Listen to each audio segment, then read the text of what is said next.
नमस्कार। ऑपरेशन सिंदूर की सफलता का बखान करते हुए भारत से जो डेलीगेशन दुनिया के बाकी देशों में भेजा गया है, वो सफलतापूर्वक अपने मैसेज को दुनिया में पहुंचा रहा है। इसी के साथ पाकिस्तान को भारत ने आतंकवाद पर कैसे मुंहतोड़ जवाब दिया है, इसका भी बखान कर रहा है। सबसे बड़ी बात यह है कि भारत की नकल में पाकिस्तान ने भी अपने एक डेलीगेशन को विदेशों में भेजा और उन देशों को चुना जो पहले से भारत के विरोध में रहते हैं। अब वहां पर जाकर बिलावल भुट्टो जिस तरीके की बातें कर रही हैं, जब ये मुद्दा उन्होंने यूएन में उठाया तो एक इंटरनेशनल पत्रकार ने उनकी बखिया उधेड़ कर रख दी। दरअसल बिलावल भुट्टो एक बार फिर से मुसलमानों का जिक्र करते करते, पहलगाम का जिक्र करते करते भारत के खिलाफ जहर उगलने का काम कर रहे थे।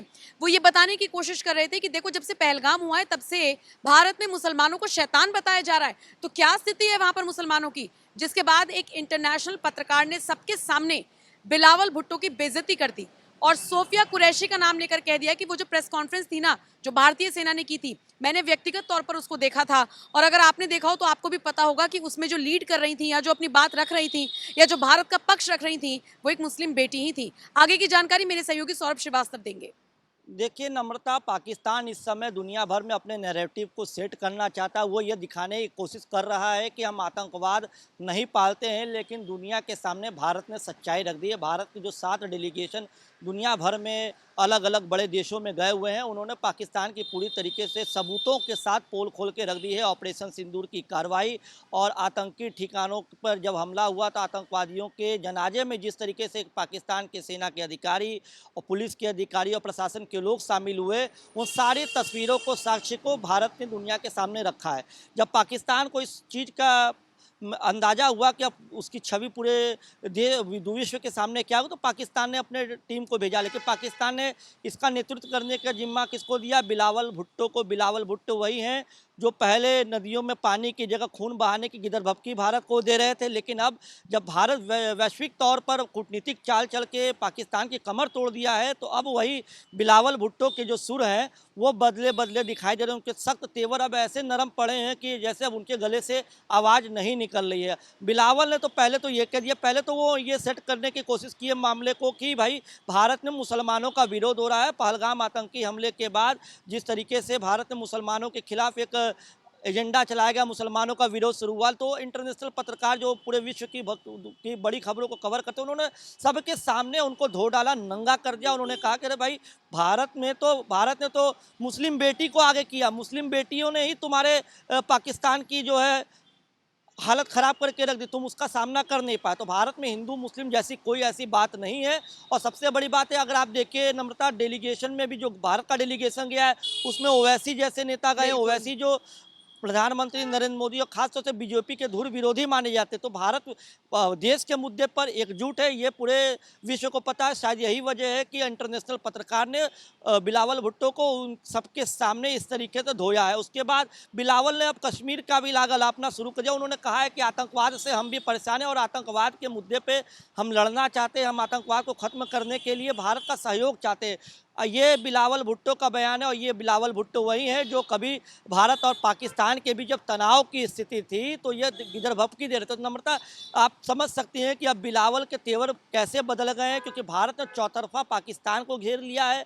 पाकिस्तान को जब घेरा तो पाकिस्तान के अंदर बिना भारत के कुछ ऐसा गृह युद्ध की कोई भारत ने कार्रवाई नहीं की, लेकिन पाकिस्तान के अंदर गृह युद्ध की जैसी स्थिति बन गई, क्योंकि भारत इधर से पाकिस्तान को टाइट किया, लगातार उनके आतंकी ठिकानों पर हमला किया। उसके बाद जब पाकिस्तान ने भारत पर हमला करने की हिमाकत की तो भारत की सेना ने मुंहतोड़ जवाब दिया, पाकिस्तान के कई एयरबेस को तबाह कर दिया। और अब जो है पाकिस्तान के अंदर खुद ही गृह युद्ध जैसे हालात हैं। क्या क्या हो रहा है नम्रता, वो तो आपको पता है कि पाकिस्तान के अंदर बलूचिस्तान के लोग बिल्कुल, चाहे बलूचिस्तान हो, हाँ, सिंध हो, गिलगित बाल्टिस्तान हो। और मैं तो एक खबर पढ़ रही थी कि पीओके के प्रधानमंत्री की तरफ से भी शहबाज को मैसेज भेजा गया है और कहा गया है कि अगर बकरीद के मौके पर 66 आतंकी संगठनों की लिस्ट बनाई गई है, जिसमें जैश और लश्कर जैसे संगठन भी शामिल हैं। कहा गया है कि अगर ईद के मौके पर चंदा, पैसा या किसी और तरीके से भी हेल्प करने की कोशिश की गई, कोई पशु प्रोवाइड करने की कोशिश की गई कि भाई जाओ ईद मनाओ, तो हमसे बुरा कोई नहीं होगा और इसमें 1 साल की सज़ा का प्रावधान भी हो सकता है। तो ये तो पीओके के हालात हैं। मतलब पीओके वाले कैसे पाकिस्तान का विरोध कर रहे हैं। बाकी सिंध प्रांत में अलग से एक मांग उठ रही है कि भाई सिंधु देश बना दिया जाए। बलूचिस्तान की लड़ाई आप देख ही रहे हैं कैसे लंबे वक्त से चल रही है। गिलगित बाल्टिस्तान के लोग सड़कों पर उतरे हुए हैं सिर्फ एक पंजाब प्रांत को खुश करने के लिए। पाकिस्तान में कैसे गृहयुद्ध जैसे हालात छिड़े हुए हैं ये हर कोई जानता है, लेकिन फिर भी बिलावल भुट्टो का जो डेलीगेशन जा रहा है दूसरे देशों में और वहां जाकर भारत और भारत के मुसलमान, इनको भारत के मुसलमानों की बड़ी चिंता है। आपकी आवाम के कितने बुरे हाल हो रखे हैं पहले आपको वो भी देख लेना चाहिए। नम्रता, इनके यहाँ अपने तो खाने को लाले दाने पड़े नहीं हुए है, हैं, लाले बिल्कुल। पड़े हुए हैं। देश टूटने के कगार पे हर कोई पाकिस्तान की सरकार से खफा है, नाराज है, अपने हिस्से के साथ वो अलग होने आना चाहता है। बलूचिस्तान के जो इलाका है वहाँ पे बलूच लिबरेशन आर्मी जब पाकिस्तान की सेना पर हमला करते हैं तो बलूची जब सड़क पर उतरते हैं तो भारत का झंडा लहराते हैं, भारत का तिरंगा झंडा लेके वो सड़क पर उतरते हैं। पाकिस्तान पहले अपने अंदर नहीं झांक रहा, उसको भारत के मुसलमानों की चिंता है। हालांकि जिस तरीके से भारत के मुसलमानों की चिंता किया तो भारत की तरफ से ओवैसी ने ही तगड़ा जवाब दे दिया है। ओवैसी ने बिलावल भुट्टो की बातों को मूर्खतापूर्ण बताया है और ओवैसी ने ये कहा है कि बिलावल भुट्टो पहले याद कर लें कि उनके देश में आतंकवाद कैसा है, उनकी माँ की मृत्यु कैसे हुई, उनकी दादी की मृत्यु कैसे हुई। तो भारत की तरफ से ओवैसी ने ही उनको तगड़ा और मुंह तोड़ जवाब दिया है। तो भारत के मुसलमानों की चिंता न करें, वो ओवैसी की बातें सुन ले, ओवैसी ने क्या बोला है, और उनको भारत की चिंता करने की जरूरत नहीं है। और सबसे बड़ी बात है बिलावल भुट्टो को लेकर नम्रता, पाकिस्तान के अंदर नाराजगी शुरू हो चुकी है। पाकिस्तान की शहबाज सरकार से लोग नाराज है कि उन्होंने बिलावल भुट्टो को डेलीगेशन का नेतृत्व करने का जिम्मा क्यों सौंपा है, क्योंकि उनका ये कहना है कि बिलावल भुट्टो मजबूती से बात नहीं रख पाते, सही बातों को नहीं रख पाएंगे। और अभी तक जो डेलीगेशन गया है वो ज्यादातर उन्हीं देशों में गया है जिनसे भारत के रिश्ते बहुत अच्छे नहीं हैं। और बिल्कुल जिस तरीके से एक इंटरनेशनल लेवल पर एक बार फिर से बिलावल भुट्टो की बेइज्जती एक पत्रकार ने कर दी और कह दिया कि सोफिया कुरैशी को आगे किया गया है, मुस्लिम बेटी को आगे किया गया है, तो इस पर बिलावल भुट्टो सहमत हुए। हाँ, ये मुझे पता है, लेकिन उसके बाद फिर वो मुद्दे को यहाँ वहाँ और फिर हम तो आतंकवाद के खिलाफ हम भी लड़ना चाहते हैं और पता नहीं इसी तरीके के फालतू बयानबाजी वो करते हुए नजर आए हैं। लेकिन मुझे ऐसा लगता है कि बिलावल भुट्टो या उनका ये जो दोहरा रवैया है ये एक बार फिर से पूरी दुनिया को देखने को मिला है और शायद इसीलिए एक बार फिर से अपनी बेइज्जती करवा कर वो पाकिस्तान में वापस लौटेंगे। फिलहाल इस खबर पर आपकी राय क्या है? कमेंट सेक्शन में अपनी राय जरूर दीजिएगा। नमस्कार।